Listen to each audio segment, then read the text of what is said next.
Hello everyone, welcome to the channel. In today's video, I'll show you how to block adult or inappropriate videos on YouTube using your mobile device. Let's get started.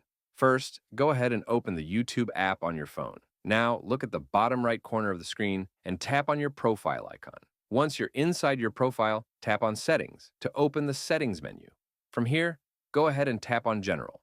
Now, inside the General settings, you'll see an option called Restricted Mode. Turn this feature on, and YouTube will automatically filter out videos that might contain mature or inappropriate content. It's not always perfect, but it's one of the best built-in tools for blocking adult videos. Next, if you ever come across a specific video that you think shouldn't be on YouTube, you can manually report it. To do this, tap on the three dots or the More option below the video, and then select Report. You'll be asked to choose a reason, for example, sexual content or harmful content.